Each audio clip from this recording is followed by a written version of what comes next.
Bismillahirrahmanirrahim. Alhamdulillahirabbil alamin. Alhamdulillahilladzi hadana li hadza wa ma kunna linahtadiya laula an hadana Allah. Asyhadu an la ilaha illallah wahdahu la syarika lah wa asyhadu anna Muhammadan abduhu wa rasuluh. Allahumma shalli wa sallim ala nabiyyina Muhammadin wa ala alihi wa ashabihi ajma'in. Alhamdulillah jamaah sekalian, pada pagi hari ini Allah Subhanahu wa taala memberikan kesempatan kita untuk mendapatkan kemuliaan di hari ini, yaitu Allah hantarkan kita ke masjid setelah membangunkan kita dalam keadaan selamat. Jamaah sekalian, hadirnya seorang muslim ke masjid pada waktu subuh adalah satu karunia Allah yang agung, karena tidak semua orang yang bangun ataupun mungkin belum bangun dihantarkan untuk datang ke masjid, lebih-lebih di hari Ahad, hari libur. Ini satu kemuliaan yang Allah berikan kepada kita. Pertama, kemuliaan kita diberikan pahala berlipat 27 kali sholat. Yang kedua, Allah berikan kemuliaan dengan pahala yang dikatakan rakaatul fajr khairun minad dunya wa ma fiha. 2 rakaat sholat fajar lebih baik daripada dunia dan seisinya. Yang ketiga, Allah muliakan dengan keadaan kita atau keberadaan kita di masjid ini disaksikan oleh para malaikat. Inna sholatal fajri kana mashhuda. Yang keempat, Allah berikan jaminan zimmatullah. Orang-orang yang sholat subuh jamaah itu berada dalam jaminan Allah. Masih ada lagi yang lain-lainnya bagi orang yang Allah berikan karunia untuk bisa hadir di sholat subuh berjamaah. Mudah-mudahan Allah istiqomahkan kita untuk bisa hadir dalam sholat berjamaah sepanjang hayat kita. Jamaah sekalian, pagi hari ini kita akan membahas tentang toleransi dan problematikanya. Mungkin kata toleransi ini sudah mafhum dan maklum serta ma'ruf. Bahasa sederhananya toleransi yang menghargai satu sama lainnya, menghargai pendapat orang lain, menghargai perilaku orang lain. Itulah toleransi. Jamaah sekalian, apa yang sering kita dengar di dalam pergaulan sehari-hari, kata toleransi ini seringkali dikaitkan dengan hubungan antar agama, antar Islam dan yang lain-lainnya. Bagaimana ayat-ayat Allah dan bagaimana teladan Rasulullah sallallahu alaihi wasallam dalam hal ini, agar kita punya batasan, punya landasan di dalam bertoleransi ini.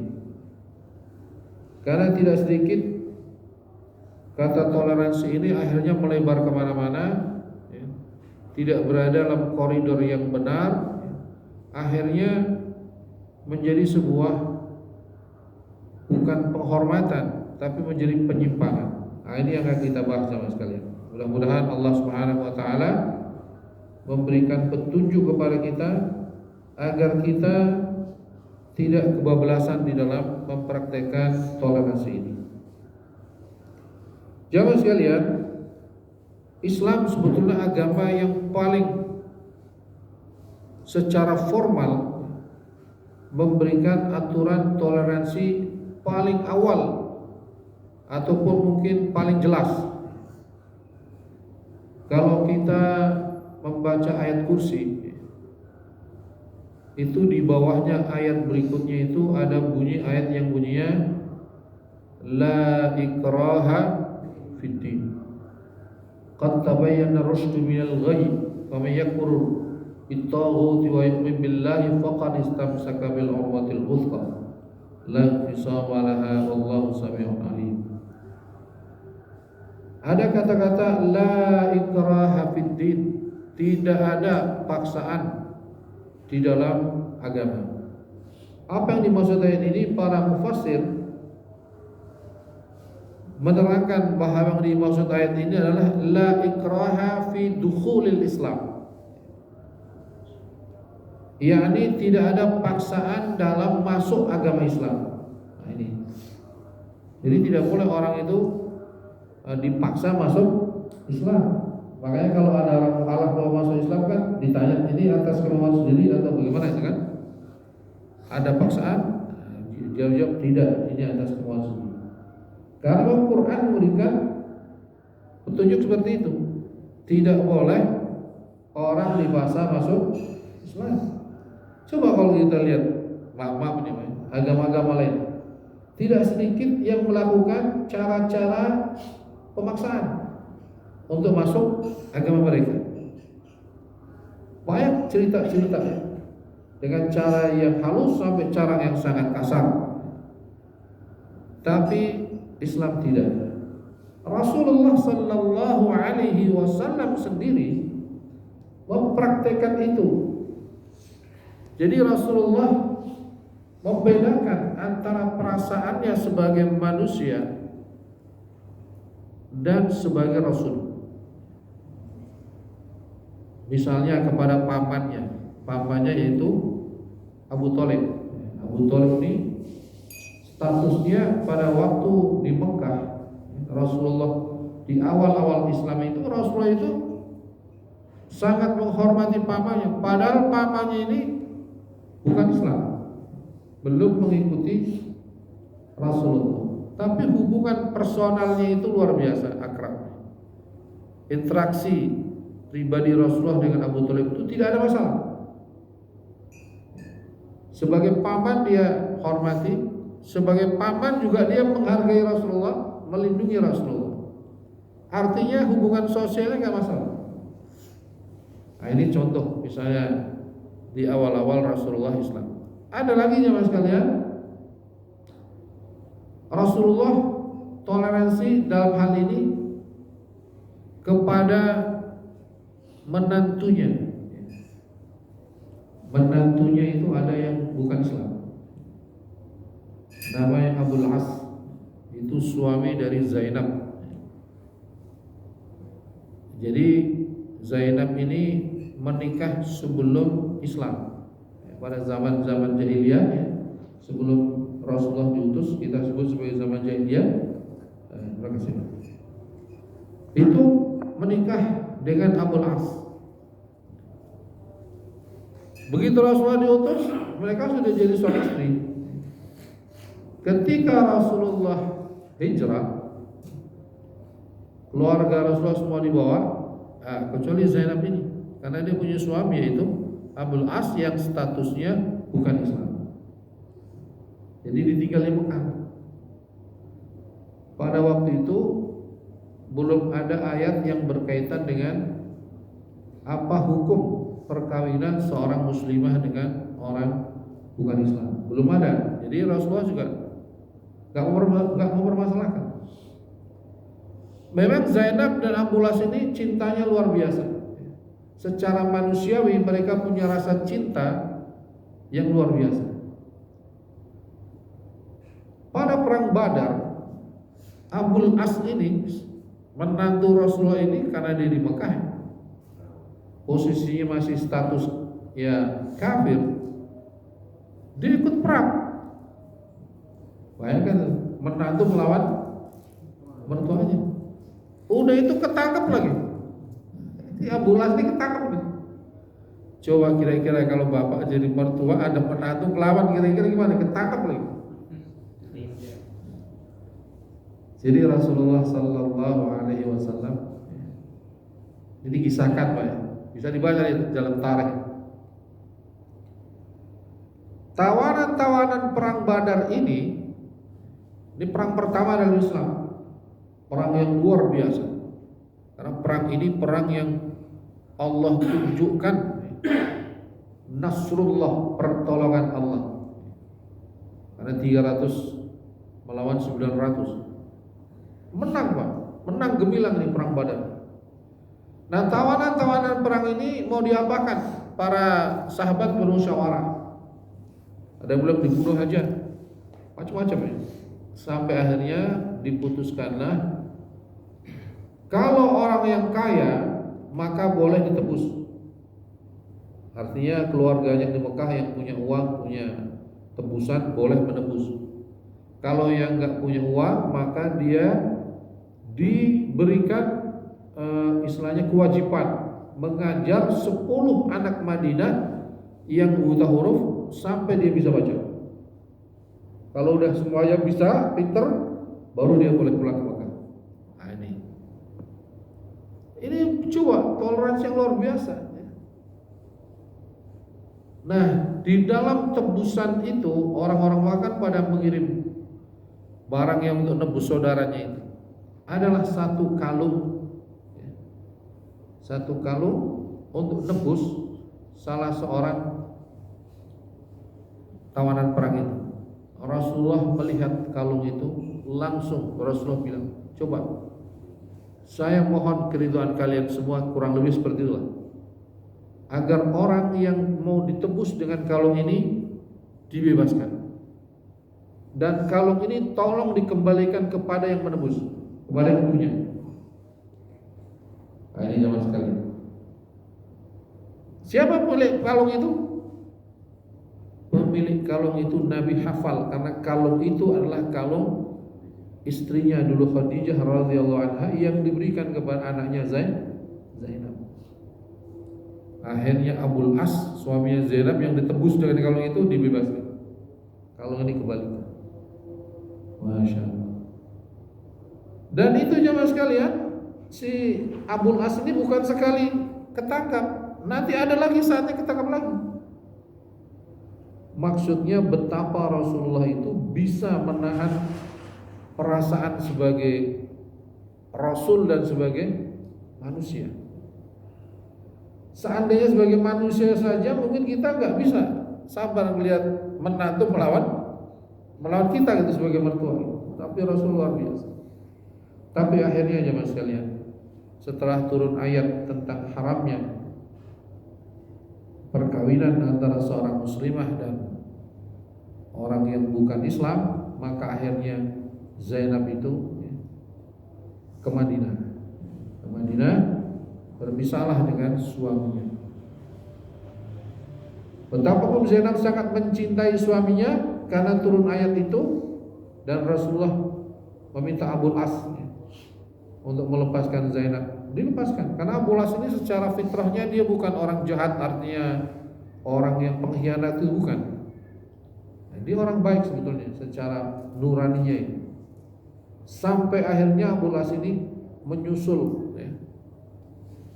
Zainab, akhirnya sampai masuk Islam. Dan Zainab nggak lama setelah itu meninggal dunia. Kalau tidak salah 1 tahun setelah itu Abul As juga meninggal dunia. Ini betapa toleransi ini Allah sudah dipraktekkan oleh Rasulullah Sallallahu Alaihi Wasallam, dan banyak lagi kisah-kisah tentang itu. Jadi jemaah sekalian, secara ayat tadi, ayatnya la ikraha fiddin qad tabayyana rusdu minal ghayy sampai akhir ayat. Jemaah sekalian, kita sebagai seorang muslim, alhamdulillah Allah karuniakan Islam ini. Kenapa jemaah sekalian? Karena nilai Islam ini luar biasa berharga. Ini jemaah sekalian nanti bisa dibaca di rumah. Saya baca di sini pada surah Ali Imran. Surah apa? Ali Imran. Ini bacanya jangan salah Pak. Ada yang baca Al Imran, ini bukan ya. Bukan surah Al-Baqarah, Al-Furqan, bukan. Ini alif lam ini bukan dalam ta'rif, tapi al artinya keluarga. Seperti wa ala alihi, kalau baca selawat wa ala alihi. Al-Imran. Surah Ali Imran pada ayat ke-91. Nah, ini ayat 91. Allah berfirman, a'udzubillahi minasyaitonir rajim. Innal ladzina kafaru wa matu wa hum kuffarun falan yuqbala min ahadihim mil'ul ardi dhahaban walau iftada bih. Ulaika lahum 'adzabun alim wa ma lahum min nasirin. Masya Allah ini. Kurang lebih artinya sesungguhnya orang-orang kafir dan mati dan mereka dalam keadaan kafir, artinya matinya mati kafir, maka tidak akan diterima dari salah satu mereka sepenuh bumi emas untuk menebus orang yang mati kafir tadi, menebus supaya dianggap sebagai orang muslim. Mereka itu bagi mereka azab yang pedih dan mereka tidak punya penolong. Masya Allah jemaah sekalian. Jadi kalau ada orang mati dalam keadaan kafir, seandainya ditebus agar dianggap sebagai seorang muslim dengan sepenuh bumi emas, tidak akan tertebus. Itu artinya bahwa nilai iman ini lebih mahal daripada emas sepenuh bumi.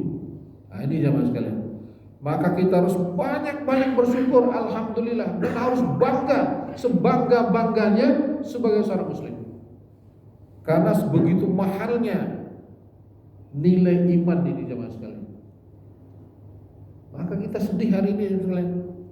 Kalau ada orang murtad keluar dari Islam hanya karena cinta di batas kota misalnya, atau karena harta, karena apa? Masya Allah, ini orang betul-betul orang yang rugi. Kenapa? Diberi iman yang begitu mahal hanya ditukar dengan cinta, ditukar dengan harta yang tidak seberapa. Ini kita saksikan hari ini ya.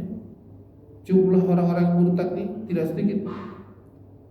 Dari populasi Indonesia ini yang katanya dulu 95%, katanya sekarang sudah jadi sekitar 80 berapa persen gitu. Populasi kaum muslimin menurun. Sedangkan di Eropa justru meningkat. Kebalikannya. Nah, jemaah sekalian. Lalu bagaimana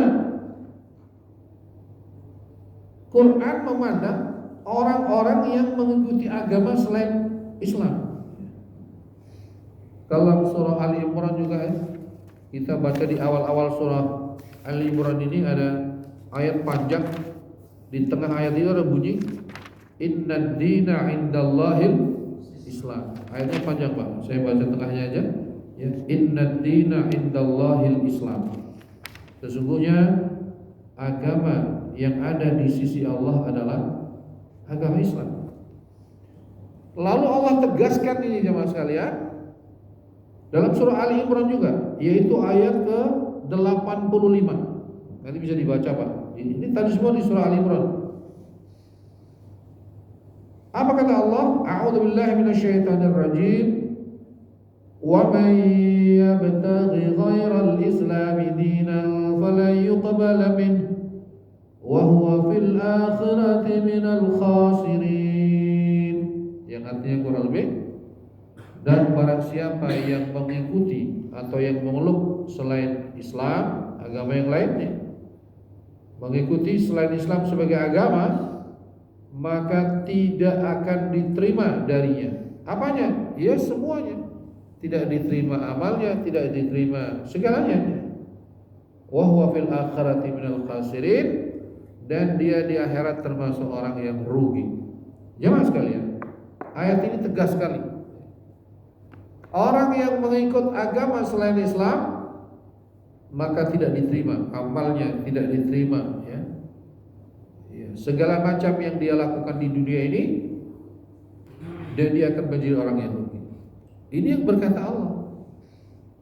Jadi satu sisi jamaah sekalian, toleransi ini dalam agama kita ya, menghormati sesama pemeluk agama, ya, artinya orang Kristen, orang Yahudi itu kan mereka pemeluk agama. Individunya itu kita hormati. Sebagaimana Nabi tadi menghormati pamannya, ya, menghormati menantunya yang masih kafir tadi, ya. Dan Nabi juga berinteraksi dengan orang-orang Nasrani Najran, ya. Banyak kisah-kisah itu. Tetapi di dalam masalah keyakinan, masalah akidah, tidak ada toleransinya, Mas. Ini yang sekarang sedang terjadi musibah. Karena sekarang ini ada kecenderungan mentoleransikan semua, baik itu antara pemeluk agamanya maupun agamanya. Jemaah sekalian, betul kita kan sering dengar akhir-akhir ini yang mengatakan bahwa semua agama itu sama. Bahkan saya dengar ada seorang maaf yang disebut kiai lah mengatakan bahwa orang yang melakukan amal kebaikan nanti semuanya dapat pahala di akhirat. Bahkan mengatakan orang yang baik itu siapapun agamanya nanti masuk surga. Kurang lebih seperti itulah kalimat-kalimat yang dilontarkan, ya, akhir-akhir ini. Seolah-olah agama itu sama, gitu. Alasan mereka agama sama-sama menyembah Tuhan. Betul, agama sama-sama menyembah Tuhan, tapi Tuhan yang mana? Persoalannya kan, orang-orang kafir Quraisy pun dia menyembah Tuhan, tapi Tuhan mereka.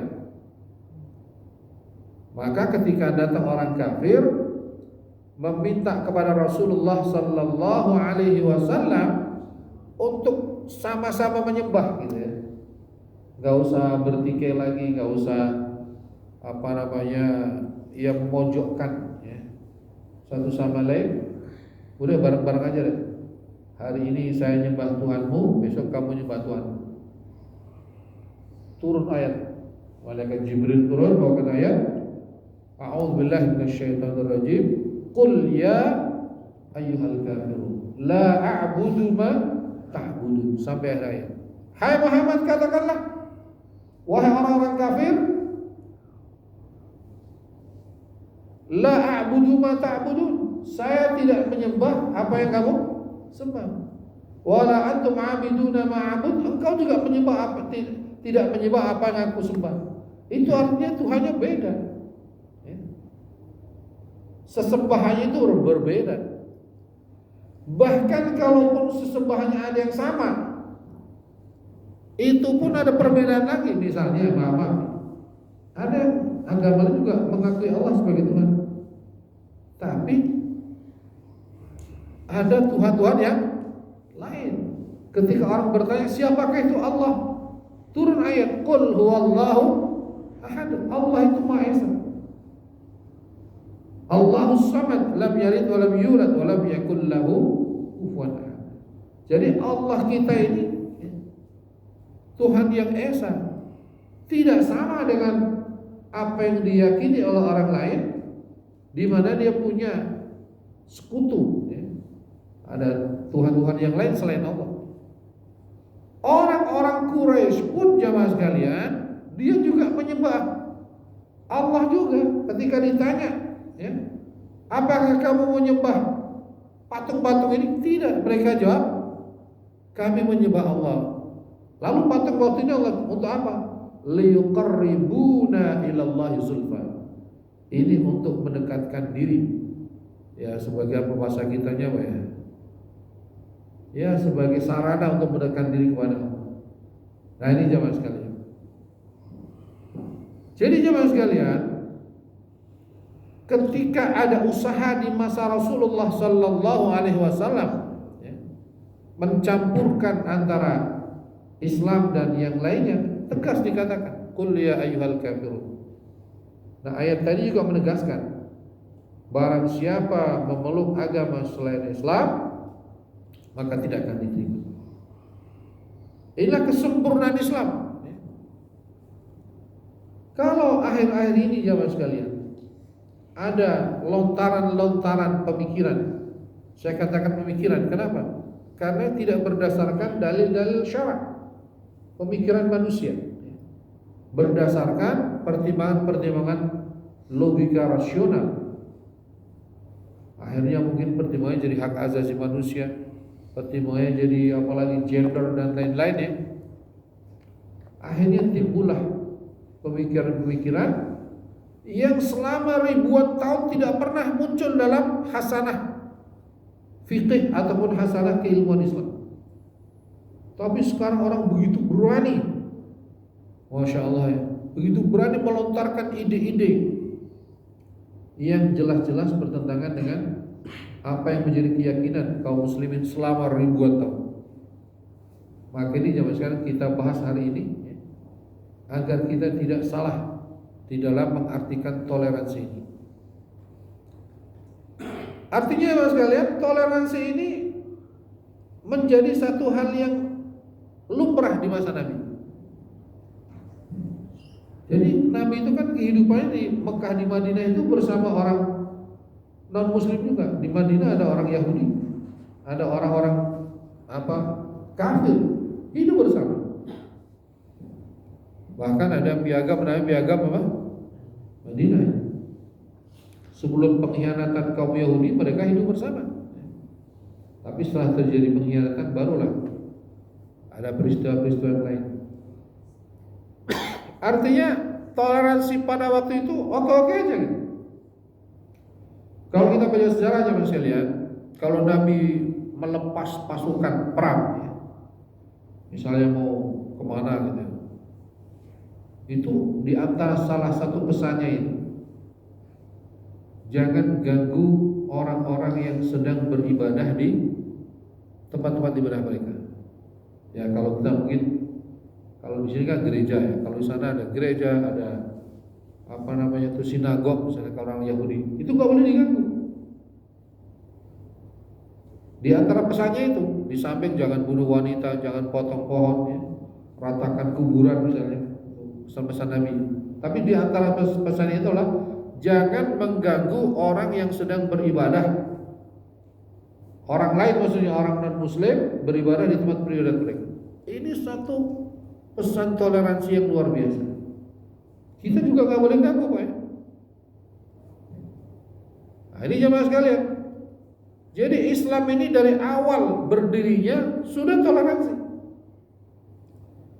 Tetapi jemaah sekalian, toleransinya kepada sesama pemeluk agama. Jadi orangnya, bukan agamanya. Kalau agamanya gimana? Agamanya tidak ada toleransi. Kan tadi kata Allah dalam ayat soal al-kafirun, lakum dinukum waliyadin, bagimu agamamu, bagiku agamaku. Jadi toleransi itu bukan mencampur adukan agama, bukan akhirnya nanti ibadah bersama. Yang maaf itu saya lihat di tayangan itu akhirnya campur aduk lah. Ada selawatan di gereja dan lain-lain. Gimana ini? Macam-macam. Ini orang-orang yang melakukan langkah-langkah ini, ya mas sekalian, akan dihisab oleh Allah. Akan dihisab. Karena dengan cara-cara seperti itu akhirnya mendangkalkan iman, seolah-olah agama itu sama, seolah-olah nggak masalah. Nanti anak keturunan mereka kalau sampai murtad, disebabkan mereka merasa agama itu sama aja. Orang-orang yang mempunyai pikiran-pikiran seperti itu berat hisabnya. Nah, ini jemaah sekalian. Kepada anak-anak kita, anak cucu kita, murid-murid kita, ya, harus kita tancapkan akidah yang kuat bahwa inna dina indallahil Islam. Tidak ada agama yang ada di sisi Allah kecuali Islam. Terus ayat-ayat tadi, Pak, siapa yang mengikuti agama selain Islam, dia tidak akan diterima. Siapa yang mati dalam keadaan kafir, dia tidak akan bisa ditebus untuk menjadi seorang muslim walaupun dengan emas sepenuh bumi. Mungkin anak-anak kita ya yang hafal surat-surat pendek di juz amma ada di surah Al-Bayyinah ini. A'udzubillahi minasyaitonirrajim. Innal ladzina kafaru min ahlil kitab wal musyrikin fi nari jahannam khalidina fiha ulaika hum syarrul bariyah. Sesungguhnya orang kafir dari kalangan orang-orang musyrik dari kalangan ahlul kitab yaitu Nasrani dan Yahudi dan orang-orang musyrik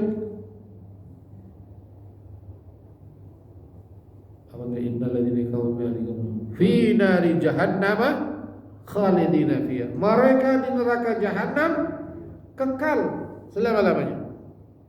Kenapa kekal jemaah sekalian?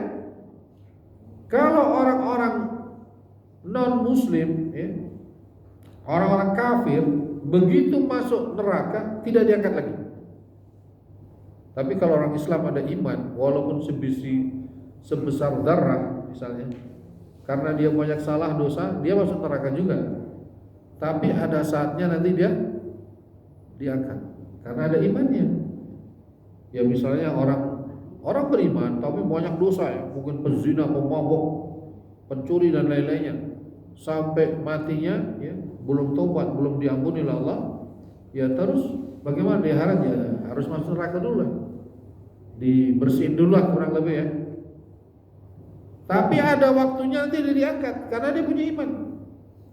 Tapi kalau orang kafir begitu masuk ke neraka nggak akan diangkat lagi. Jangankan kita jamaah sekalian, orang biasa istilahnya, orang-orang manusia biasa. Paman Nabi saja yang sangat dicintai oleh Nabi yaitu Abu Thalib masuk neraka dan Nabi nggak bisa menolong, nggak bisa menolong. Kalaupun Nabi itu ya didengar doanya oleh Allah itu bukan menyelamatkan Abu Thalib dari neraka, hanya sekedar menggeser posisinya aja dari bagian tengah ke pinggir, tapi tetap masih di neraka. Tapi kalau orang beriman jemaah sekalian ada kesempatan mendapatkan syafaat Rasulullah sallallahu alaihi wasallam. Bahkan syafaat saudaranya sesama mukmin itu boleh jadi akan menyelamatkan dia dari api neraka. Tapi kalau orang yang tidak beriman, orang kafir, tidak ada kesempatan lagi. Tadi khalidina fiha ulaika hum syarrul bariyah, mereka itu seburuk-buruk makhluk. Ini bukan kata-kata manusia, artinya kata-kata saya atau mubaligh. Ini kata-kata Allah yang mengatakan seperti itu.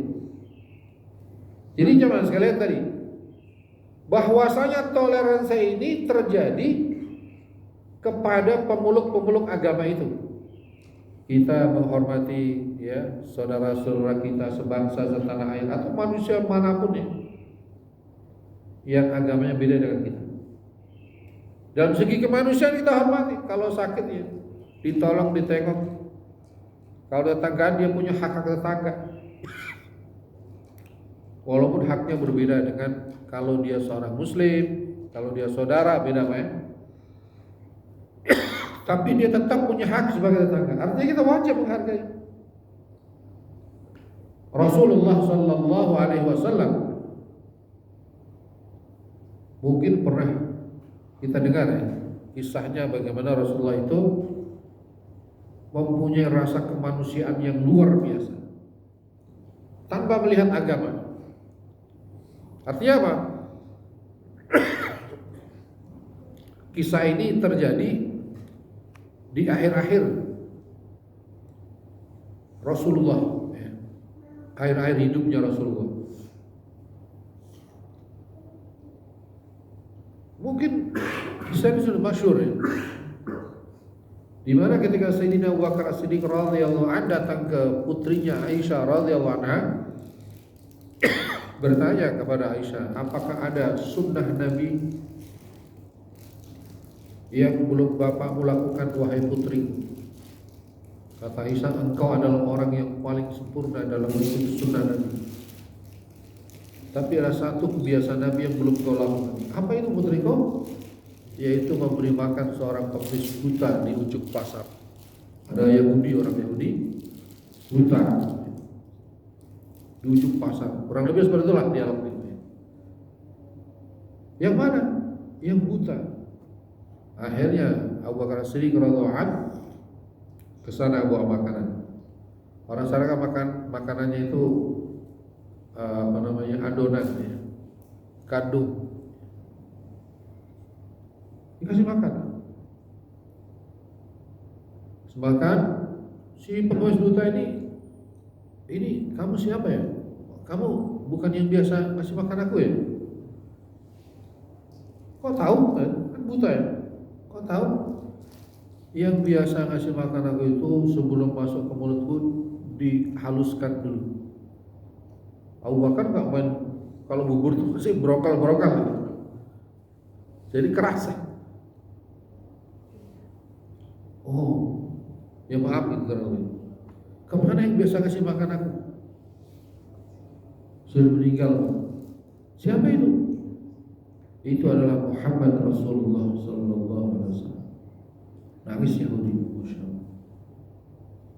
Betapa tidak menangis, karena selama disuapi oleh Nabi itu, dia mulutnya tuh ngoceh, Muhammad tuh gila, Muhammad itu. Jadi mencaci maki Nabi. Tapi Nabi sampai meninggalnya tidak marah kepada orang itu. Coba bisa dibayangkan kalau kita jadi Nabi, nyuapin orang, orangnya cimaki kita. Gak sabar kita. Tapi Nabi luar biasa. Jadi jemaah sekalian, ini menunjukkan bahwa Nabi bisa membedakan. Ketika masalah akidah, Nabi tegas. Tetapi dalam masalah hubungan interaksi sosial, Nabi lembut kepada orang-orang yang bukan Islam. Selama itu bukan persoalan-persoalan yang sifatnya kekerasan kepada kita, baik kekerasan verbal maupun kekerasan fisik. Jadi jemaah sekalian, toleransi ini ya, di dalam masalah hubungan sosial, oke, Islam sudah memberikan teladan yang luar biasa. Lihat akhir-akhir kita ini sangat sayangkan, justru yang mencampur adukan ya, toleransi sosial menjadi toleransi agama, itu malah bukan orang non muslim, malah orang Islamnya sendiri yang bikin satu pemikiran seolah-olah mereka itu yang bukan Islam itu kayak kita gitu, akan masuk surga kita. Padahal mereka ini nggak begitu. Mereka punya surga sendiri, mereka punya Tuhan sendiri, mereka punya keyakinan. Tapi orang Islam itu banyak yang memaksakan supaya mereka dianggap sebagai kayak kita. Ini kan lucu ya. Yang punya keyakinan, misalnya orang Hindu, orang Yahudi dan lain, mereka nggak ingin dianggap seperti orang Islam. Mereka orang Kristen, orang Hindu nggak pengen dianggap sebagai orang. Tapi orang Islam sendiri yang justru bikin narasi-narasi atau pemikiran-pemikiran supaya mereka dianggap Islam. Nah, ini jamaah sekalian, aneh bin ajaib. Mereka kan, maaf misalnya orang Kristen, ya mereka akan mengatakan saya orang Kristen, saya punya Tuhan sendiri. Dalam agama ada surga ya surga yang diyakini. Tapi orang Islam ini, sebagian orang Islam ini, maaf terutama kaum liberal ini, ingin seolah-olah ya, mereka itu dianggap jadi muslim aja, biar nanti surganya bareng-bareng. Ini naudzubillah min. Secara ya, qat'i Allah sudah mengatakan itu. Maka kita tidak boleh mengkufuri ya, ayat-ayat qat'i. Kalau dalam surah tadi ayat innad dina indallahil Islam, itu ayatnya berikutnya itu ada kata-kata wa may yakfur bi ayatillahi fa innallaha sari'ul hisab. Di ayat ini, barang siapa mengkufuri ayat-ayat Allah, maka Allah sangat cepat di dalam mengadab. Nah, ini jemaah sekalian. Ini satu ya, panduan buat kita ya. Artinya toleransi itu ada pada tataran ya, interaksi sosial kita dengan orang-orang yang bukan Islam. Tapi pada tataran teologi, tataran akidah, tidak ada toleransi. Tidak ada toleransi. Lakum dinukum waliyadin. Ini jemaah sekalian yang harus kita tancapkan pada anak-anak kita. Jangan sampai mereka itu akhirnya kelak menganggap enteng agama, sehingga seolah-olah agama itu ya bisa di sana bisa di sini. Harus kita tegaskan kepada anak-anak kita pesan Allah dalam Al-Quran, wala tamutunna illa wa antum muslimun. Jangan kalian mati kecuali dalam keadaan Islam. Mungkin kita bisa kasih tahu kepada anak-anak, kamu mau gak kumpul dengan kita dari dunia sampai akhirat? Pengen gak kumpul kita di surga? Pasti anak-anak pengen gak? Kalau kita sama-sama muslim ya, mati dalam keadaan Islam, maka kita berkesempatan, punya peluang untuk kumpul bersama di akhirat. Tapi kalau di antara kita ada yang bukan Islam, maka itu tidak akan bisa ketemu. Maka kalian harus jaga iman dan Islam sekuat mungkin. Bahkan walaupun harus mengorbankan nyawa kalian, jangan mati kecuali dalam keadaan Islam. Itu harus kita tancapkan dalam hati anak-anak kita. Sambil kita mohon kepada Allah, jangan sampai ada di antara anak keturunan kita yang menjadi orang bukan Islam. Memang ada jemaah, ada banyak sejarah mengisahkan kepada kita. Bahkan kalau kita baca sejarah Andalusia itu Pak, Andalusia atau yang kita sekarang kenal dengan apa namanya, Spanyol. Dulu namanya apa? Andalusia. Itu pusat peradaban Islam, dan itu menjadi satu mercusuar peradaban di masanya. Banyak tokoh-tokoh Islam yang lahir di situ. Begitu terjadi musibah di mana kaum muslimin terkalahkan, berubah, Ratu Isabella menjadi pemimpin, terjadi di situ pemberontakan yang luar biasa. Akhirnya Andalusia yang dulu dikenal dengan Alhambra, Cordoba, lenyap itu dari peredaran sejarah. Anak-anak kita kalau sebut Spanyol ya paling yang dia ketahui Barcelona dan Real Madrid. Padahal belum pusat Islam, habis Pak. Terjadi pemberontakan yang luar biasa. Kenapa bisa terjadi seperti itu? Ya banyak asbabnya. Tapi di antaranya adalah tadi pengkikisan akidah. Apakah tidak mungkin terjadi di Indonesia? Ya mungkin sekali jemaah sekalian. Sekarang saya sudah kita saksikan. Yang kita saksikan murtad begitu mudah hanya karena cinta, hanya karena harta, hanya karena ini dan itu. Padahal harta yang dia dapat tidak bisa mungkin melebihi sebumi emas. Misalnya dia kaya raya, punya mobil mewah, punya Ferrari, punya Lamborghini, punya villa di mana gitu, itu tidak akan melebihi sebumi emas. Sedangkan nilai iman yang tadi dikatakan dalam surah Ali Imran tadi, itu lebih mahal daripada sebumi emas. Ini jemaah. Tapi karena kebodohan, mereka mau menukar yang begitu mahal dengan yang murah. Kita saksikan sekarang Pak. Tapi kita doakan mudah-mudahan yang sudah murtad itu, mudah-mudahan Allah berikan hidayah kembali kepada Islam. Kenapa? Kasihan Pak. Sebab kalau dia mati dalam keadaan kafir, ya tadi khalidina fi nari jahannam. Tapi kalau dia Islam, ya mudah-mudahan Allah berikan ampunan, ya. Allah berikan ya kesempatan bertaubat. Bisa sama-sama kita ketemu di surga. Tapi kalau sudah kafir, nggak mungkin. Di mana ada satu keluarga, bapaknya Islam, ibunya Islam, anaknya ada ini itu bukan Islam itu. Kasihan.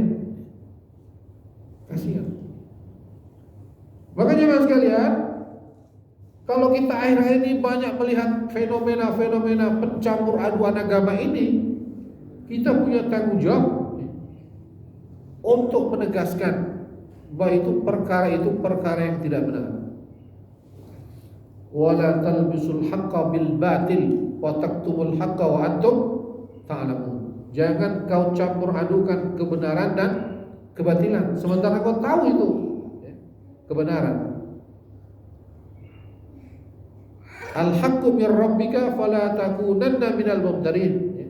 Kebenaran datang dari Tuhanmu Allah. Jangan ragu-ragu. Kita sebagai seorang muslim jemaah sekalian tidak boleh ragu. Karena Quran ini tidak mengandung keraguan. La syakka, la raiba, tidak ada keraguan. Harus yakin-yakinnya bahwa apa yang yang difirmankan Allah dalam Al-Quran ini adalah kebenaran mutlak. Memang ada sinyalemen yang dikatakan oleh sebagian orang bahwa demi keadilan, demi hak azazi manusia misalnya, maka ayat-ayat yang bertentangan dengan itu harus diinterpretasi ulang. Bapak Ibu pernah dengar belum lama ini ada muslimah nikah dengan orang non muslim? Ya kan Pak? Beberapa belum lama ini orang muslimah nikah dengan non muslim.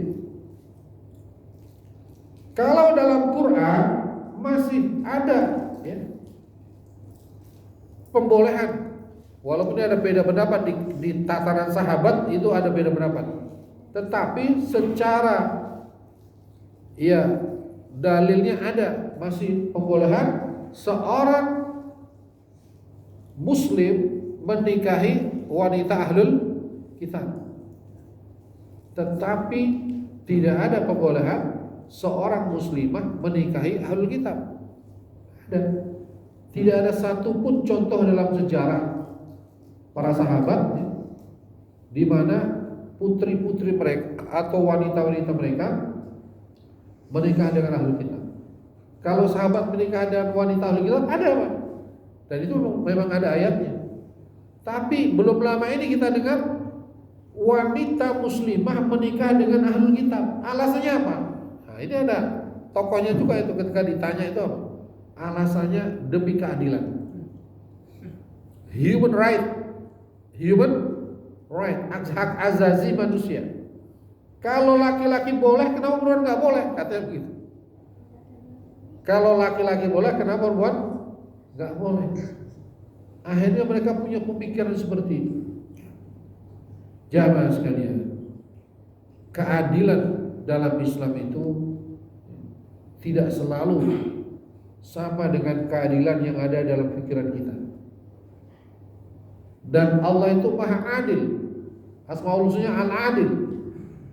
Keadilan Allah berbeda dengan keadilan dalam pikiran kita. Kita terbatas.